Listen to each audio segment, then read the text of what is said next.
sabahtan akşama kadar sosyal medyada olan bir insanın da kitap okuduğunu, kitap üzerinde çalıştığını falan hiç zannetmiyorum. Ama şu anda istediğin platformdan, al Spotify ya da diğerlerinden, YouTube'da falan besteci adı bile yazmıyor. Sanatın yaygınlaşması her zaman da kalitesiyle beraber olmuyor. İnsanlar diyecek ki Son Ozan diye Mahsuni değil de Neşet değil de hala sözden korkuyorlar. Çünkü sözün ya da sanatın, müziğin dönüştürücü, değiştirici etkisinden hala çok korkuyorlar. Bu tabii çok berbat bir şey. Berbat bir şey. Edebiyatı da yönlendirmeye çalışıyorlar. O emekçi de başörtülü, o jipi kullanan da başörtülü. Şimdi buradan bir kimlik yaratmaya çalıştılar. Bak ikiniz de başörtülüsü, başörtülü kategorisi. Halbuki değil. Biri başka sınıfa ait, biri başka sınıfa ait. Ben kültür bir saldırı altındadır diyorum.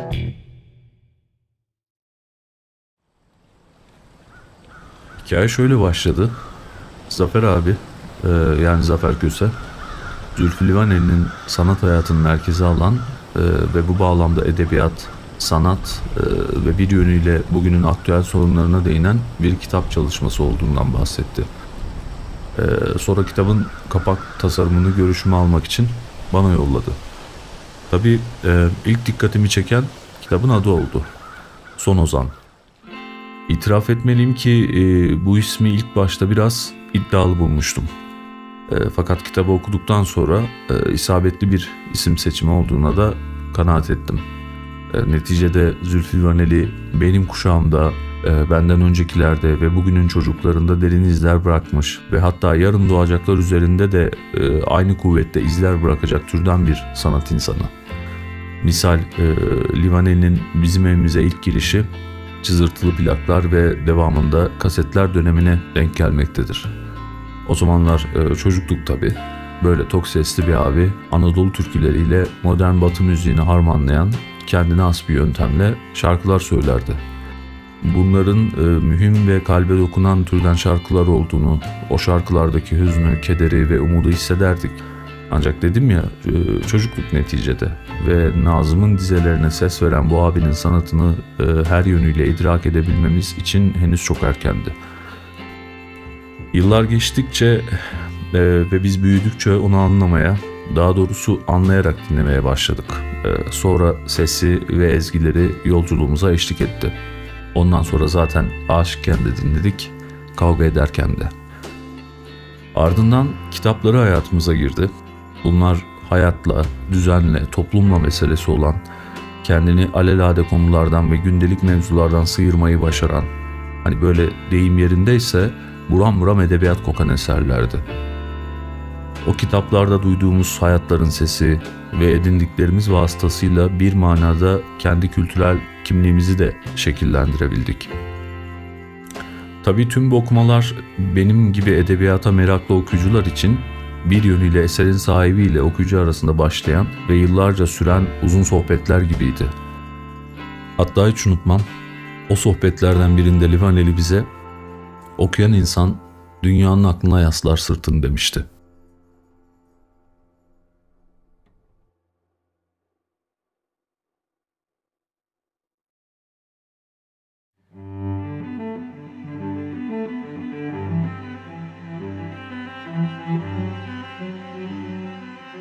Ozan kavramını kısaca açıklamaya çalışayım. O bilindiği gibi önceki yüzyıllarda hayata dair düşüncelerden, duygulardan yola çıkan yapıtlar üreten halkın sanatçıları, halkın sorunlarını, duygularını anlatan sanatçılar şiir okurlardı genelde. Bir enstrüman çalarlardı, saz çalarlardı. Bu şekilde işte ağıtlar, destanlar, hikayeler de anlatırlardı. Bunlara Ozan denmesinin nedeni aslında bunların müzikle ilgili olması değildi. Bunların asıl belirleyici yönü, asıl ayırt edici yönü halkın onayladığı sanatçılar olmasıydı. Ozan kavramı o yüzden müzikten çok halkın belirlemiş olduğu bir sanatçı niteliğine karşılık geliyor daha çok.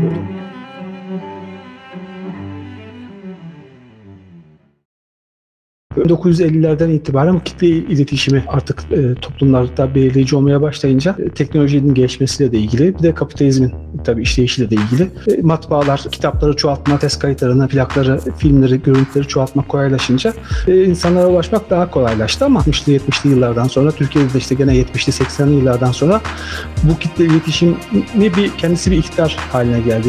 İktidarın bir bileşeni haline geldi. Dolayısıyla artık kimlerin yaygın olacağı, kimlerin daha çok sevileceği, kimlerin kimlerin daha çok onay göreceği, piyasaya nasıl çıkacağı, kimlerin ortaya çıkacağı, hangi sanatçıların yayılacağı, halktan daha çok kitle iletişim araçları, pop kültürü de tabii buna bağlı olarak ortaya çıktı ve onlar belirleyici olmaya başladı. Bu kitaba işte Livaneli'yi inceleyen, Livaneli'nin sanatını inceleyen ve ondan yola çıkarak bazı kavramları, toplumsal, sanatsal bazı konuları incelemeye çalıştığım bir kitap. Adındaki Son Ozan'daki Ozan derken kastettiğim şey, Livaneli 1970'lerin ilk yarısında medyanın daha yeterince etkili olamadığı, belirleyici olamadığı bir dönemde halkın kendi sanatçısını yaratma iradesinin devam ettiği bir dönemde onun son anlarında ortaya çıkmış bir sanatçı. Fakat Livaneli'nin diğerlerinden farkı, işte Karacaoğlan gibi, Pir Sultan gibi, Aşık Veysel gibi kendisinden önceki diğer ozanlardan, diğer halk sanatçılarından, alanı, branşının olursa olsun, onlardan farkı, onlarla benzer koşullarda, onlar gibi bir halkın tercihiyle, halkın iradesiyle ortaya çıkmıştır. Fakat kendisi varlığını o koşullarda sürdürmedi. Medya çağında, medyanın egemen olduğu çağda, hangi sanatçının yaygın olacağı çağda sürdürdü.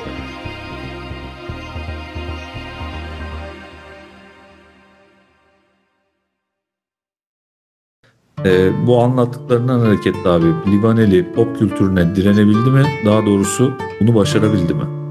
Bunu başardı. Aslında bu mücadeleyi kazanan Livaneli'nin kendisi değil tek başına. O halk direnişi dedik ya, medya çağı içindeki halkın direnişi. 73-74'te halkın ortaya çıkarttığı bir sanatçı, 2006'da da medyanın artık kabullenmek zorunda kaldığı, yok edemediği, engelleyemediği bir sanatçıya hale gelmesi. Fakat bu sefer başka bir şey ortaya çıkıyor, başka bir sorun ortaya çıkıyor. Zaten bu kitabın öyle bir iddiası, öyle bir hedefi var diyeyim.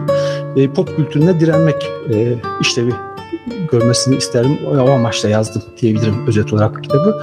Sisteme uygun olmayan sanatçıların sistem içinde varlığını sürdürmesi sonucunda hepsinin yaşadığı sorun, bunların magazinselleştirilmesi, o özünden, o devrimci özelliklerinden, dönüşümcü, yaratıcı özelliklerinden kopuk bir şekilde algılanmasını sağlamaktır. Livaneli de zaten birçok defa bunu dile getirdi. Kolay anlaşılmaktan yakınma, yani kolay anlaşılmak kötü bir şey. Yani çok önemser kitleye ulaşmayı, insanlara ulaşmayı, günlük hayatını yaşayan insanlara iletişim kurmayı çok önemser. Ama bunun bedeli kolay anlaşılmak olacaksa istemez.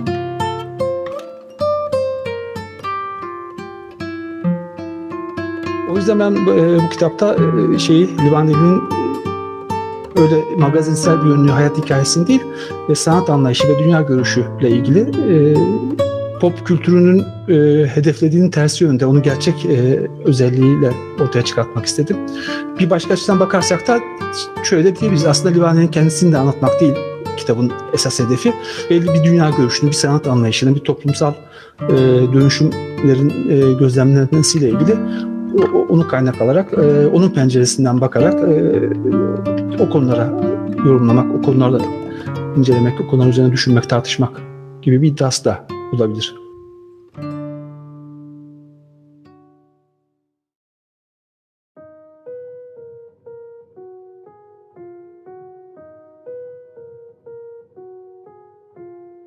Haklısın. Edebiyatçılar arasında, genel olarak sanatçılarda, özellikle edebiyatçılar arasında toplumsal sorunlarla, günlük hayatını yaşayan insanların dertleriyle ilgilenme oranı çok düştü. Eskiden beri alıştığımız 18. 19. 20. yüzyıllardan beri alıştığımız o tavrı bozuldu, ama bu sadece toplumsal sorunlarla ilgili değil. İnsanların dertleriyle, emekçilerin sorunlarıyla ilgili konulardan uzaklaşma değil, genel olarak hayata dairlikle ilgili bir uzaklaşma var.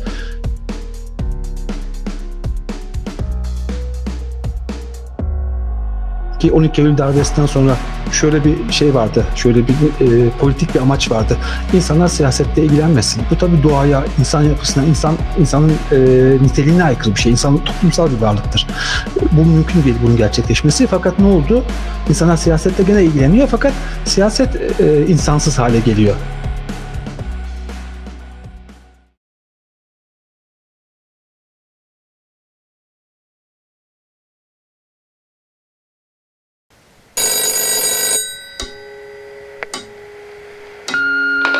Livaneli'nin en sevdiğim yapıtı olarak bir romanının veya şarkısının adını söylemek istemiyorum şimdi. Onun asıl büyük yapıtı, Livaneli sanatını, düşüncelerini, umudunu takip eden insanlar. 10 yıllardır anlatılır. Konserlerine gidenler etrafta çöp bırakmazlar. Etkinliklere katılanlar giriş çıkışta birbirlerine nazik davranırlar. Plajda yanındaki şezlongda tanımadığın kişinin Livaneli kitabını okuduğunu gördüğünde kendini daha rahat hissedersin. Oysa aynı insanların başka yerde belki özensiz, hatta kaba davrandıkları oluyordur. İş yerinde bazı işçilerin haklarının kısıtlanmasıyla ilgili kararları uyguluyorlardır. Bunlarla ilgili mazeretler falan üretiyorlardır kendilerine belki. Zaten insanları iyiler ve kötüler diye ayırmaz hiçbir büyük sanatçı. Hele ki bir romancı bilir. Her insanın içinde iyi veya kötü yönler vardır. Livaneli sadece savunduğu değerleri benimsemiş insanlara değil, tabi bazı faşistler falan hariç, çoğu insanın içinde yaşattığı o güzel yönlere hitap eder. İnsanlar Livaneli sanatıyla iletişim halindeyken içlerindeki diğer gam, direnişçi yönleri beslenir. Livaneli'nin en büyük yaratısı insanların çoğunun içinde yaşattığı güzellikleri ortaya çıkarması, onları yeniden yaratmasıdır. Düşüncelerimizin doğruluğuna ve güzelliğine duyduğumuz inancı üretiyor Livaneli. Daha güzel bir dünya kurmak için muhtaç olduğumuz kudret bu inançta gizlidir.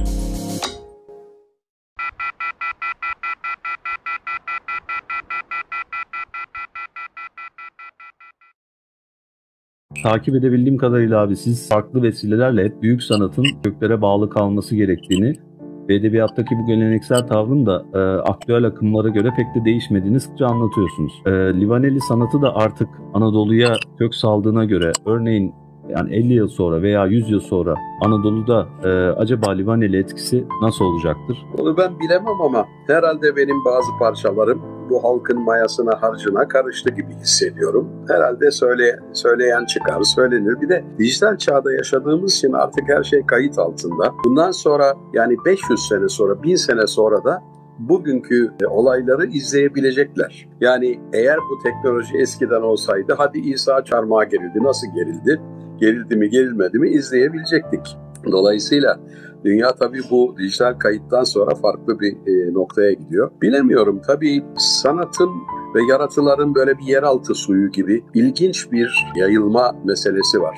Ama bu da eğer kökten kaynaklanıyorsa oluyor sahiden. Yani ben romanda da o klasisizme gelen akımlardan sonra tabii ki yeni bir şey söyleyeceksin ama mutlaka bir öncekinin üstüne bir şey söyleyeceksin. Hiç kimse sıfırdan bir şey yaratamaz. Hep verdiğim örnek vardır. Nürnberg'de Kaspar Hauser diye bir olay yaşanmış. Herzog da filmini yaptı bunun. 15 yaşına kadar bir Bodrum'da bir çocuk kalmış. Hiç bir konuşma, bir şey yok falan neden dolayı. Sonra birdenbire serbest kalmış. Şehrin meydanına geliyor. Böyle duruyor. Bu çocuk çünkü insan görmemiş. Bir şey duymamış, söz duymamış. Bu çocuk şimdi deseniz ki buna müzik yap. Müzik ne onu bilmiyor, yapamaz. Yani Beethoven mutlaka kendinden öncekilerden hareket ederek yapıyor. Böyle bir insan olamaz ve böyle bir sanat da olamaz. Yani hiç kimse kendini sıfırdan başlatamaz, sadece o büyük nehirde akar. Onun için ben köke çok inanan bir insanım. Benim parçalarımın bazılarının halk arasında artık neredeyse halk türküsü sayılacak şekilde tutulması da biraz buna bağlı. Çünkü ben bu Anadolu'nun ses sisteminden hareket ediyorum. Bizdeki kök ses sistemi. İnsanlar onu ayırt etmese bile bilinçaltından fark ediyor yani. Ha bu benden diyor. Bu o kadar önemli bir şey ki kimlik esas buralarda. Dolayısıyla 50-100 sene sonrayı bilmem de yani işte elimizden geleni yapıyoruz. Onları ben düşünmüyorum.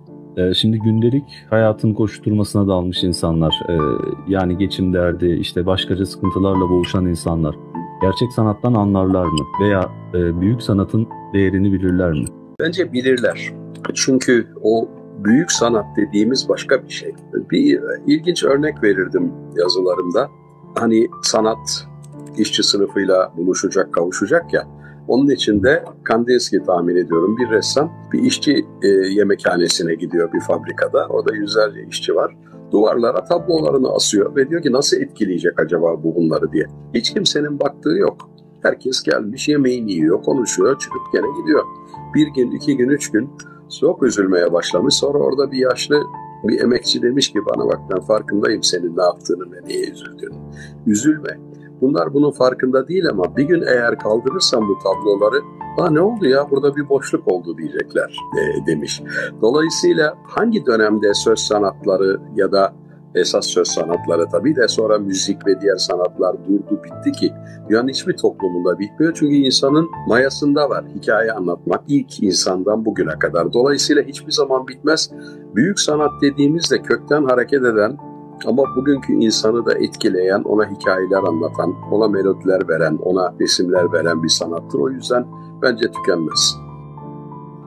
Tabii şimdi iletişim kanalları değiştiği için sözlü iletişim dönemindeki sanat, bir medya çağı, kitle iletişim dönemindeki sanat. Bir de şimdi tekrar sözlü iletişime benziyor bu internet çağı. Herkes daha bireysel, daha medyanın eski gücü yok belki ama bu dönemde de sanırım içselleşmiş, sonuçta medya çağından geçmiş insanlar, medyanın yönlendirmesine geçmiş insanlar yaşadığı için bu iletişim biçimleri sanatı tabii etkiliyor herhalde. Yani insanlarla iletişim kurmayı, insanlara ulaşma yollarını etkiliyor diye düşünüyorum. O tabii çok içinde yaşıyoruz.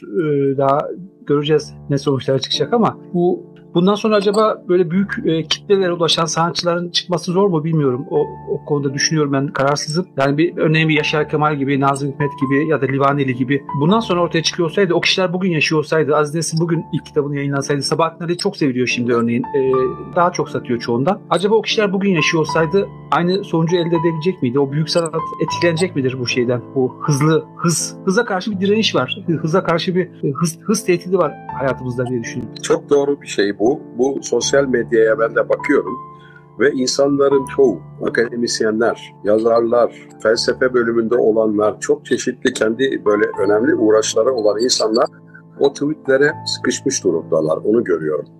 Durmadan bir takım tartışmalar oluyor. Kendilerini o tweetler yoluyla ifade etmeye çalışıyorlar. Ve orada sabahtan akşama kadar sosyal medyada olan bir insanın da kitap okuduğunu, kitap üzerinde çalıştığını falan hiç zannetmiyorum. Dolayısıyla bu çağ böyle bir çağ oldu. Çok hızlı fast food, fast düşünce oldu.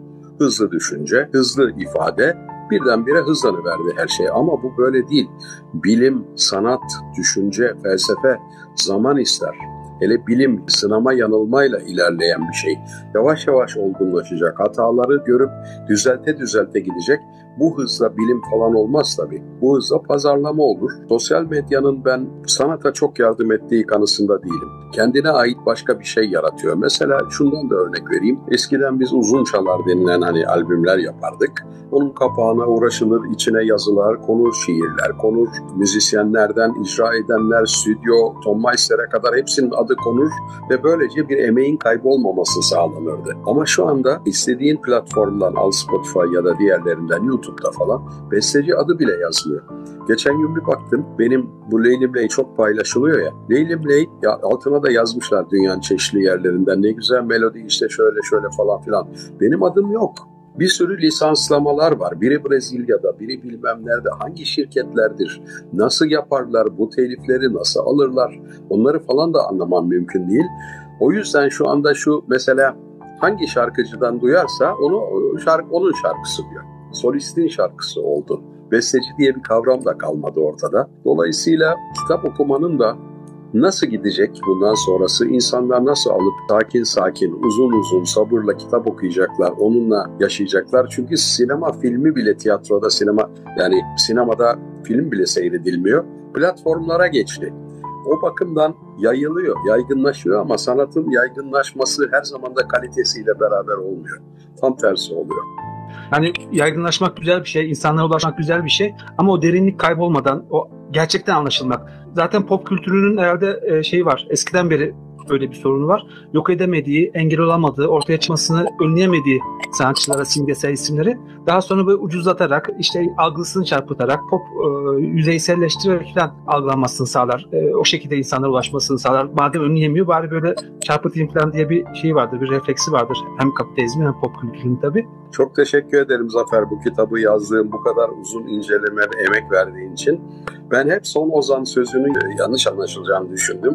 İnsanlar diyecek ki Son Ozan diye Mahsuni değil de Neşet değil de falan.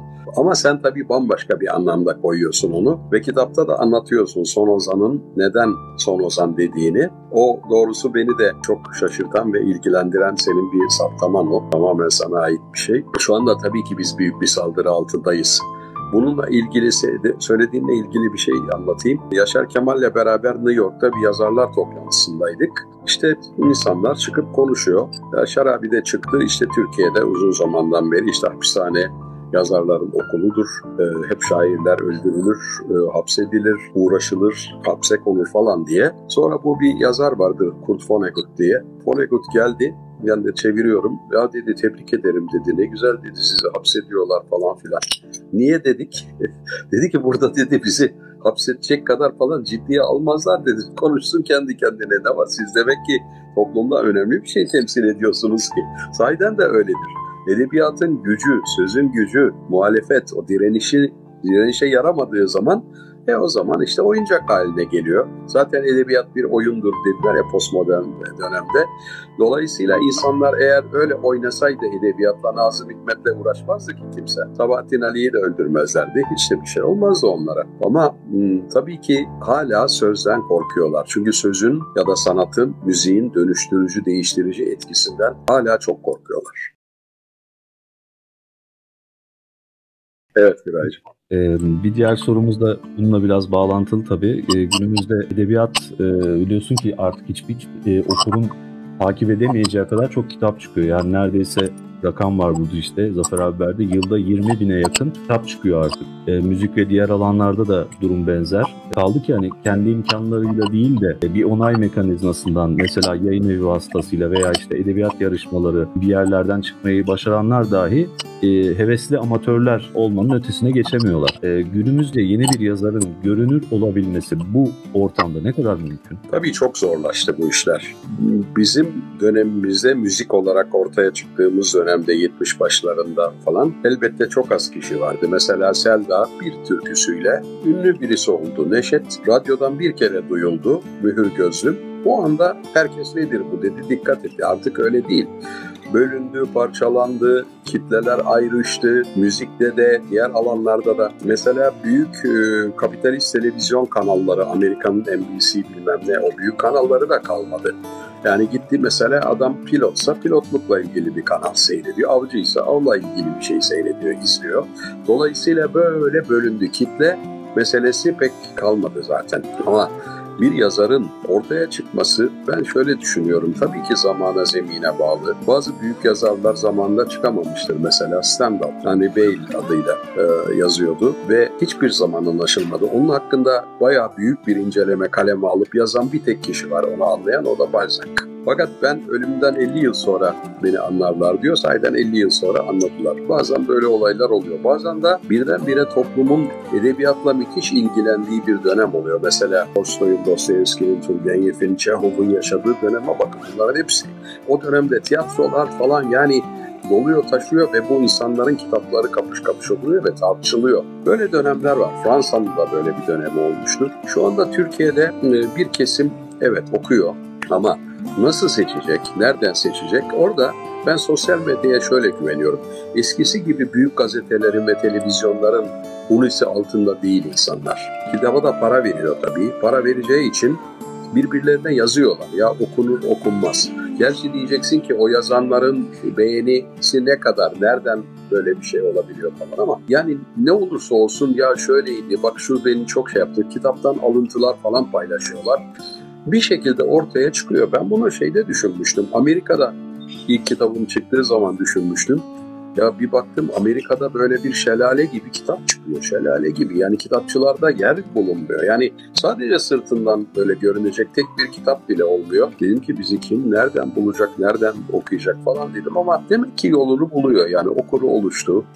Diğer kitapların okuru oluştu. Bu sanatın zaten kişiyle buluşmasında çok acayip bir şey var. Acayip bir tat duygusu mu diyeyim ne diyeyim bir şekilde buluşuyor. Bence iyi yazanlar bir şekilde devam ediyor. En azından devam edebiliyor. Son olan bir insan zaten böyle cevap verir. Ortaya çıkışı sanatçı halkın tercihiyle olmuş olan bir insan şunu düşünür. Yaygınlaşmak iyi bir şeydir. Kitlelere ulaşmak iyi bir şeydir. Bunun yolu da kaliteli ürün üretmektir. Bunun yolu nitelikli sanat, doğru söz, güzel söz yaratmaktır diye düşünür. İşte Beethoven, Nazım, Yaşar Kemal bunların hepsi en kalitesini ürettiği için ve halk bunların değerinden anladığı için varlar ortada. Livaneli de onun için var zaten. Ama senin tespitin gibi bak söylediğin isimler hep yani ben en gençleri benim 76 yaşındayım. Yani biz eski bir dönemden mi bahsediyoruz? Şimdi bu modern toplum acaba artık böyle bulup ortaya çıkaramayacak bir hale mi geldi? Çünkü işin içine malın girmesi, bunun bir ürün haline getirilip sanatın satılması ve bunun üzerinden çok büyük şirketler, dünyadaki büyük yayın evlerinin muazzam paralar kazanıyor oluşu tabii ki bunu bir ürün, yani şampuan gibi, jöle gibi, blujin gibi bir ürün haline getiriyor. Bir edebiyat temsilcim vardı New York'ta, vefat etti. 30 sene Random House'un genel müdürlüğünü yapmıştı. Bana ilginç bir şey anlattı. Dedi ki ben ayrıldım dedi. Olivetti'den birisini dedi transfer ettiler, getirdiler. Şirket başkanı olarak koydular. Ve tabii çok önemli bir değişiklik, Amerika'nın en büyük yayın evi. Soruyor New York Times, diyor ki siz ne tarz kitaplardan hoşlanırsınız? Valla ben hiç kitap okumam diyor. Hayatta kitap okuyan insanları kiralarım diyor. Bunlar tamamen böyle iş modeli, business model falan diyorlar ya. Onlarla hareket eden insanlar. Şimdi bu tabii çok berbat bir şey. Berbat bir şey. Edebiyatı da yönlendirmeye çalışıyorlar. Ama gene de tabii direnenler, iyi yayın evleri, bağımsız ortaya çıkmaya çalışanlar var. Gerçi Hollywood gibi oldu tabii. Kitap endüstrisi de Hollywood gibi. Hollywood nasıl bastırıyorsa diğer ülkeleri ve böyle bağımsız şeyleri, kitap endüstrisi de baskılıyor. Son soruya geldik. Şimdi tam bu konularla da bağıntılı bir şey. Artık halkın içinde çok fazla insan kendi çabalarıyla da müzik ve edebiyat üretmeye başladı ama yani bizim genel gözlemimiz, benim bir okur olarak da gözlemim, edebiyatın asıl konusu sayılan insan, emekçiler, işte yoksulluk, memleketin sorunları. Şimdiki yazarlar bunlardan hiç bahsetmiyor artık. Bunlarla ilgilenmiyorlar. Şimdiki kitaplar da bunlardan bahsetmiyor. Yani ülkede bir sürü problem varken yazarlar hiç oralı dahi olmuyorlar. Bu konularla ilgili tek bir kelime etmiyorlar. Mesela siz bu konuda ne düşünürsünüz? Bu çok acayip bir dönem. Yani dünya sanatının bu kadar çıkmaza girdiği bir dönem var mıdır bilmiyorum. Çünkü eğlence kitapları, polisiyeler ya da işte gerilim kitapları, seks kitapları falan, bunların dışında edebiyat dediğin zaman onlar da bir yere sıkışmış durumda. Ama bunda dünyadaki gidişin muazzam etkisi var. Hepimiz biliyoruz ki dünyada sınıf meselesinden korktukları için, sınıf dile getirilmesin dedikleri için onun yerine kimlik meselesini geçirdiler. Yani biz son 20-30 yıldır hep bu kimliklerle uğraşıyoruz. Elbette ki kimlikler önemli. Kimliklerin kendini ifadesi, ezilen kimliklerin, ezilen dillerin ifadesi, bu her zaman bizim gündemimizde olmuş bir mesele. Ama bununla sınıf mücadelesini karşı karşıya getirmemek lazım. Ben hep şöyle bir örnek veriyorum. Bir ev temizlemiş, 2 ev temizlemiş, akşamüstü yorgun argın çıkmış, otobüs bekliyor Mecidiyeköy'de, kış günü, bir kadın. Önünden geçen bir Range Rover Jeep böyle çamur sıçratıyor. Şimdi o çamur sıçrayan kadın da, o emekçi de başörtülü, o Jeep'i kullanan da başörtülü. Şimdi buradan bir kimlik yaratmaya çalıştılar. Bak ikiniz de başörtülüsün, başörtülü kategorisi. Halbuki değil. Biri başka sınıfa ait, biri başka sınıfa ait. Biri sömürülen sınıfa ait. Şimdi bunu ortadan kaldırmak için çok bilinçli bir şekilde böyle desteklerle, medyayla, üniversitelerle, işte aydın olmak diye böyle bir formüller geliştirdiler. Bir de özel bir dil de geliştirdiler onun için. İşte unique yerine, yegane yerine biricik diyeceksin. Eşya yerine şeyler diyeceksin falan. Böyle onun bir dili de var. Ondan sonra çok böyle bir şey, Arapça, ler, Türkçe, oradan bir şeyler yapacaksın eşya yerine. Ya da böyle bir kendine ait bir aydın dili yaratacaksın ve bunun içinde de mesela işte yegane demeyelim diye biricik diyeceksin. Ama ondan sonra da bir tasavvurun muhayyilesi falan diyeceksin arkasından. Bir devlet tasavvurun muhayyilesi. Böyle bir acayip bir aydın dili de oluşturdular. Bütün dünyada da maalesef durum bu. Edebiyat dergileri, eleştirmenler falan da hep bunu pompalıyorlar. Londra'da, New York'ta, zaten başka bir yerde de etki gücü kalmadı. Eskiden Paris bir kültür merkeziydi, şu anda kendi içine kapalı. Başka hiçbir ülkede böyle bir diğer ülkeleri etkileyecek, dünyayı etkileyecek bir şey kalmadı. Filmler için de öyle. Eskiden biz yani gençliğimizde İtalyan filmleri, Fransız filmleri, değil mi? Değişik filmler seyrederdik. Şu anda yok işte, görüyoruz. Hepsi Amerikan oldu. Yani dünyayı etkileyen. Dolayısıyla ben kültür bir saldırı altındadır diyorum. Henry Kissinger'ın bir kitabı çıkmıştı. Adı da şuydu: Amerika'nın bir dış politikaya ihtiyacı var. Ve orada diyor ki, o hiç unutmadığım bir cümledir, çok kullandım. Tarihte Roma dahil görülmüş en büyük imparatorluktur diyor Amerika. Gücü hiçbirisiyle ölçülemez. Yalnız böyle bir güç değil, popüler kültüründe bütün dünyada standartlarını koyuyor diyor. O kadar bilinçli olduğunu gösteriyor ki bu sahiden öyle. Japonya'dan Rusya'ya kadar. Yani bütün dünyada kültür standartlarını koyuyor. Amerikan popüler kültürü, kitle kültürü. Ve biz de biliyoruz ki Ortega y Gasset ne demiş ki hiçbir şey kitle kültüründeki kadar çabuk yozlaşarak bulaşmaz.